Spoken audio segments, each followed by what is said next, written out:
जी नमस्कार, स्वागत है आपके अपने YouTube channel SGY science classes में और मैं हूँ राममूर्ति। तो साथियों, आधुनिक इतिहास की श्रृंखला में आज हम लोग प्रस्तुत है एक नए टॉपिक के साथ और जिसका नाम है स्वतंत्रता के बाद भारत, यानी इंडिया आफ्टर इंडिपेंडेंस।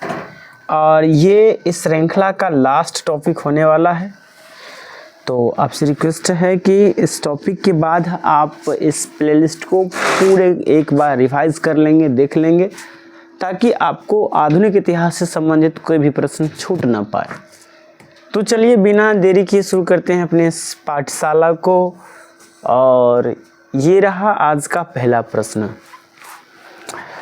प्रश्न कहता है कि बांग्लादेश को स्वतंत्र देश का दर्जा कब प्राप्त हुआ 1972 में, 1971 में, 1975 में या 1970 में।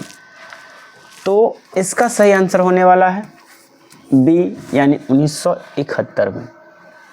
अब ज़रा हम लोग इसके बारे में कुछ जान लेते हैं। तो जब आप यहाँ देखेंगे तो कुछ जानकारी आपको बांग्लादेश के बारे में मिल जाएगी।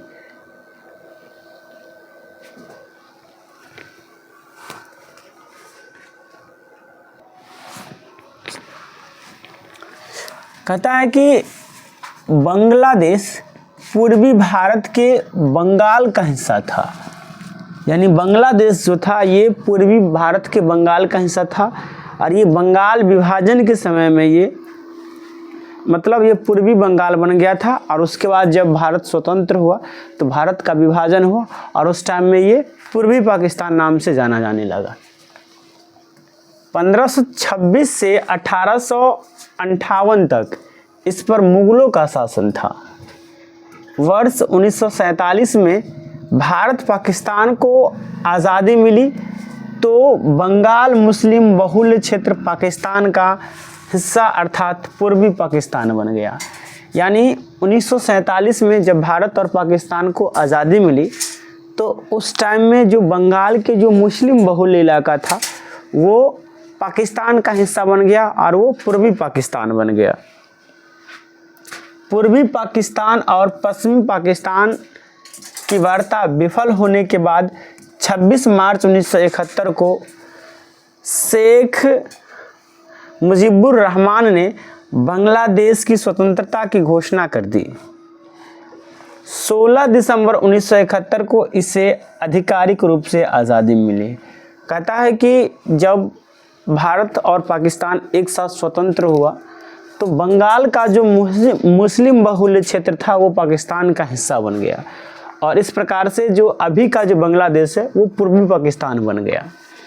लेकिन क्या हुआ, पूर्वी पाकिस्तान और पश्चिमी पाकिस्तान के बीच बातचीत का जो सिलसिला था वो विफल रहा, जिसके कारण 26 मार्च 1971 को शेख मुजीबुर रहमान ने बांग्लादेश को स्वतंत्र घोषित कर दिया और इस प्रकार से 16 दिसंबर 1971 को बांग्लादेश को आधिकारिक रूप से स्वतंत्रता मिल गई। अब हम लोग अगले प्रश्न की ओर चलते हैं और अगला प्रश्न ये रहा आपके स्क्रीन बोर्ड पर। आप इसे पढ़ेंगे और जवाब देंगे। कहता है कि भारत और पाकिस्तान के बीच 1960 में हुई सिंधु जल संधि, जिसे IWT भी कहा जाता है, पर किस शहर में हस्ताक्षर किया गया था? लाहौर में, कोलकाता में, कराची में या बम्बई में? तो सिंधु जल समझौता जो है ये कराची में हुआ था। कहाँ हुआ था? कराची में, यानी इसका सी आंसर हो जाता है।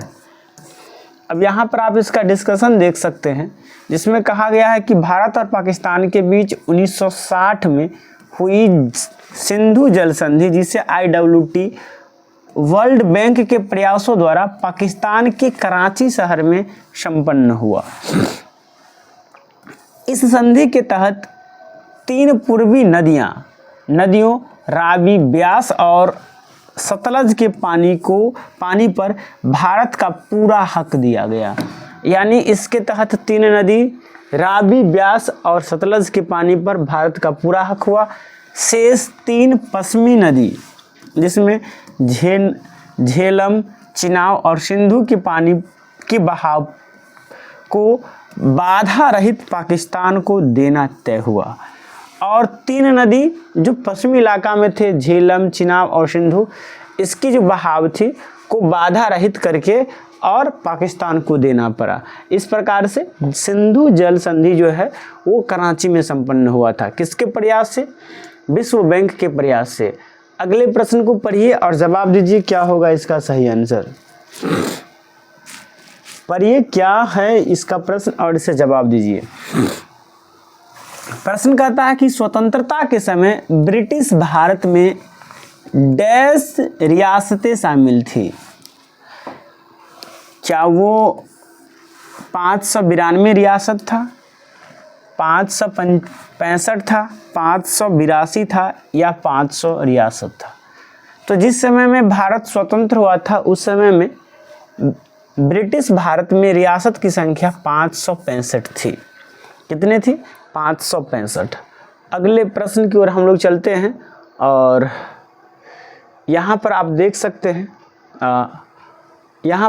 सकते हैं कि कहता है कि स्वतंत्रता के समय ब्रिटिश भारत में 565 रियासतें शामिल थी। सरदार वल्लभ भाई पटेल को वीपी मेनन की सहायता से रियासतों को एकीकरण का कार्य सौंप दिया गया था। यानी जितने भी रियासत है, 565 रियासत है, इसे एकीकरण का कार्य किसे सौंपा गया था? सरदार वल्लभ भाई पटेल को। किसकी सहायता से? वीपी मेनन की सहायता से। अब हम लोग अगले प्रश्न की ओर चलते हैं और अगला प्रश्न ये रहा आपके स्क्रीन बोर्ड पर और आप इसे पढ़ेंगे और जवाब देंगे। प्रश्न कहता है कि 1985 का असम समझौता 1985 में नई दिल्ली में डैश और आशू यानी ऑल असम स्टूडेंट यूनियन के नेताओं के बीच हस्ताक्षरित समझौता हुआ था। क्या वो चरण सिंह जी थे, इंदिरा गांधी जी थे, राजीव गांधी थे या बीबी गिरी थे? तो ये समझौता जो है ये नई दिल्ली में ऑल असम स्टूडेंट्स यूनियन और राजीव गांधी के बीच हुआ था। और ये कब हुआ था? 1985 में हुआ था। कब हुआ था? 1985 में। आप इसका डिस्कशन भी देख सकते हैं, यहाँ दिया गया है कि 1985 का असम समझौता भारत सरकार के प्रतिनिधियों और असम आंदोलन के नेताओं, ऑल असम स्टूडेंट्स यूनियन और कुछ अन्य संगठनों के बीच हस्ताक्षरित समझौता ज्ञापन थी या था। इस समझौता पर 15 अगस्त 1985 को नई दिल्ली में तत्कालीन प्रधानमंत्री राजीव गांधी की उपस्थिति में हस्ताक्षर किया गया। मतलब ये समझौता 15 अगस्त 1950 ईस्वी में नई दिल्ली में हुआ था और इस पर हस्ताक्षर किया गया था। कहाँ? नई दिल्ली में। उस समय में भारत के प्रधानमंत्री थे राजीव गांधी। अब हम लोग अगले प्रश्न की ओर चलते हैं और अगला प्रश्न ये रहा आपके स्क्रीन बोर्ड पर, इसे पढ़िए और जवाब दीजिए। प्रश्न कहता है कि अहिंसा के माध्यम से सामाजिक, आर्थिक एवं राजनीतिक परिवर्तन लाने के लिए प्रदान किए जाने वाले गांधी शांति पुरस्कार का सृजन किस वर्ष किया गया था? यानी जो अहिंसा के माध्यम से जो सामाजिक, आर्थिक और राजनीतिक परिवर्तन लाए जाते हैं उसमें एक पुरस्कार दिया जाता है, गांधी शांति पुरस्कार। और इस पुरस्कार का सृजन कब हुआ था? 1995 में। कब हुआ था? 1995 में। यानी याद रखेंगे गांधी शांति पुरस्कार किस क्षेत्र में दिया जाता है? अहिंसा के माध्यम से सामाजिक, आर्थिक और राजनीतिक परिवर्तन लाने के लिए ये पुरस्कार दिया जाता है और ये पुरस्कार 1995 में शुरू हुआ था। आप यहाँ देख सकते हैं कि गांधी शांति पुरस्कार भारत सरकार द्वारा स्थापित एक वार्षिक पुरस्कार है जिसे वर्ष 1955 से प्रदान किया जा रहा है। इस पुरस्कार की स्थापना 1955 में, वर्ष 1995 से प्रदान किया जा रहा है और इस पुरस्कार की स्थापना वर्ष 1955 में महात्मा गांधी के 125वें जन्म दिवस पर की गई थी। यह पुरस्कार अहिंसा के माध्यम से सामाजिक, आर्थिक और राजनीतिक परिवर्तन लाने वाले लोगों की पहचान करने हेतु स्थापित किया गया था। यह पुरस्कार सभी व्यक्तियों के लिए खुला है, चाहे उनकी राष्ट्रीयता, नस्ल, भाषा, पंथ या लिंग कोई भी हो। यानी ये राष्ट्रीयता, सामाजिक परिवर्तन, आर्थिक परिवर्तन और राजनीतिक परिवर्तन के लिए दिया जाता है, लेकिन माध्यम अहिंसा होनी चाहिए। इस पुरस्कार में राष्ट्रीयता, नस्ल, भाषा, पंथ या लिंग को नहीं देखा जाता है। यानी किसी भी राष्ट्र को हो, अगर वो भारत में आकर कैसे परिवर्तन करते हैं तो उनको ये पुरस्कार मिलेगा। अगले प्रश्न की ओर चलते हैं और ये ऑपरेशन का नाम तो आप सुने ही होंगे। बताइए क्या है इसका सही आंसर। कहता है ऑपरेशन विजय। ऑपरेशन विजय निम्नलिखित में से किस युद्ध से संबंधित है? क्या वो भारत पाकिस्तान युद्ध 1971 है, भारत पाकिस्तान युद्ध 1947 है, भारत पाकिस्तान युद्ध 1965 है, या कारगिल युद्ध 1999 है? तो ऑपरेशन विजय के तहत कारगिल युद्ध लड़ा गया था, और यानी इस प्रकार से डी इसका सही आंसर आता है। और कारगिल युद्ध कब लड़ा गया था? 1999 में। यहाँ पर आप इसका डिस्कशन देख सकते हैं, जिसमें लिखा गया है कि कारगिल युद्ध 1999 में भारत और पाकिस्तान के मध्य हुआ। इसके लिए भारतीय सेना ने ऑपरेशन विजय चलाया था। भारतीय सेना 26 जुलाई 1999 को पाकिस्तान को परास्त किया था।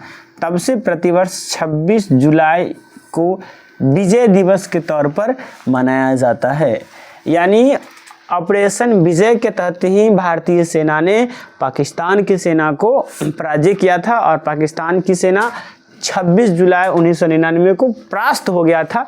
इसलिए प्रतिवर्ष 26 जुलाई याद रखेंगे, वैसे 26/7 को हम लोग प्रतिवर्ष विजय दिवस के रूप में मनाते हैं। यानी ऑपरेशन विजय जो है ये कारगिल युद्ध से संबंधित है। किससे संबंधित है? कारगिल युद्ध से संबंधित है। अब हम लोग अगले प्रश्न की ओर चलते हैं। सेम प्रश्न है, भाषा सिर्फ बदल गया है। पहले जो चीज़ ऑप्शन में था उसे प्रश्न में दिया गया है, और जो चीज़ प्रश्न में था वो चीज़ को ऑप्शन में दिया गया है। यहाँ पर कहता है कि भारत पाकिस्तान कारगिल युद्ध ये कब हुआ था, ये भी बता दीजिए। तो ये हुआ था 1999 में। युद्ध का कोड नाम डैश था, ऑपरेशन ब्लू स्टार, ऑपरेशन विजय, ऑपरेशन विराट या ऑपरेशन कारगिल। तो अभी जस्ट हमने पढ़ा कि जो भारत पाकिस्तान कारगिल युद्ध है उस युद्ध का कोड नाम क्या था? ऑपरेशन विजय। क्या था? ऑपरेशन विजय। अब यहाँ पर हम लोग देख लेते हैं इसका डिस्कशन, लेकिन अगले प्रश्न की ओर चलते हैं। डिस्कशन तो हम लोग ऊपर देख लिए थे इसके लिए। चलिए इसे पढ़िए और जवाब दीजिए, क्या होगा इसका सही आंसर। प्रश्न कहता है कि निम्नलिखित में से किन नेताओं ने ताशकंद समझौते पर हस्ताक्षर किए थे? क्या वो जवाहरलाल नेहरू और जिन्ना थे, जवाहरलाल नेहरू और अयूब खान थे, लाल बहादुर शास्त्री और अयूब खान थे, या वल्लभ भाई पटेल और जिन्ना थे? तो ताशकंद समझौता लाल बहादुर शास्त्री और अयूब खान के बीच हुआ था। और दोस्तों आपको बतला दें कि जब ये ताशकंद समझौता हुआ जिस पर हमारे लाल बहादुर शास्त्री जी हस्ताक्षर किए, तो उस टाइम में एक नारा निकला कि भारत के लाल ने भारत को बेच डाला, जिसके कारण सदमे में आकर के ही शायद ऐसा माना जाता है कि इसी हस्ताक्षर के सदमे में आकर के लाल बहादुर शास्त्री जी का निधन हुआ है, ऐसा माना जाता है। क्योंकि ये जो हस्ताक्षर हुआ था ये बाय द प्रेशर हुआ था, ये खुशीपूर्वक नहीं किए थे शास्त्री जी। तो इस प्रकार से ये जो ताशकंद समझौता हुआ था ये लाल बहादुर शास्त्री और अयूब खान के बीच हुआ था। यहाँ पर आप देख सकते हैं, कहता है कि ताशकंद समझौता भारत और पाकिस्तान के मध्य 1966 में किया गया एक शांति समझौता था। इसके अनुसार भारत और पाकिस्तान अपनी शक्ति का प्रयोग एक दूसरे के खिलाफ नहीं करेंगे और अपने झगड़ों को शांतिपूर्ण ढंग से हल करेंगे। यह समझौता 1965 में हुई युद्ध विराम के बाद सोवियत संघ की मध्यस्थता से पाकिस्तान के जनरल यूसुफ खान और भारतीय प्रधानमंत्री लाल बहादुर शास्त्री के मध्य हुआ था। ताशकंद वर्तमान में उज्बेकिस्तान में है। ताशकंद कहाँ है? उज्बेकिस्तान में अभी है ताशकंद। और ताशकंद समझौता कब हुआ था? 1965 में। कब हुआ था? 1965 में। अब हम लोग अगले प्रश्न की ओर चलते हैं और यहाँ पर जो प्रश्न हमने अभी जस्ट बोला वही आ गया कि किस वर्ष भारत और पाकिस्तान युद्ध के बाद ताशकंद समझौता हुआ था।